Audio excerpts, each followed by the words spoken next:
Next level movie అన్న. UI is dangerous then ఏ అన్నారు. So అలాగే ఉంది సినిమా, మాత్రం నెక్స్ట్ లెవెల్ ఉంది. అండ్ ఇంకోటి చెప్తున్నా అన్న, ఈ సినిమాలో కంటెంట్ అంటే ప్రకృతి అంటే మన అమ్మ లాంటిది.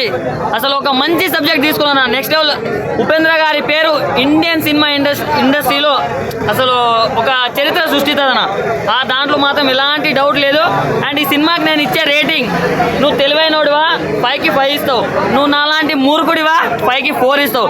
సో చిన్న పిల్లల నుంచి పండు ముసల దాకా ఎవరైనా చూడండి, మారండి, నాలాగా మాత్రం అవ్వకండి. అంటే కొన్ని దగ్గర అర్థం కాలేదంటున్నారు. అర్థం ఎందుకు కాదనా?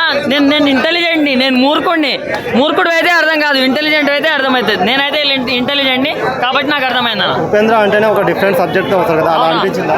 ఉపేంద్ర మొత్తం వచ్చి కింద మీద సామాన్లు మొత్తం ఊపేసిండన్న. మీకు టెస్టోస్టెరాన్ లెవెల్స్ తక్కువ ఉంటే ఈ సినిమా చూడన్న పెరుగుతాయి. రొమాంటిక్ హీరోయిన్ ఎక్కడ ఎంత చూపించాలో అంత చూపించిందన్న. ఆ హీరోయిన్ మాత్రం పనికొస్తుంది అన్న, టాలీవుడ్ సినిమా ఇండస్ట్రీకి పనికొస్తుంది. అంటే మంచి టాలెంట్, మంచి పర్ఫార్మెన్స్ మంచిగా ఉందన్న. అమ్మాయి మంచిగా ఉంది అన్న.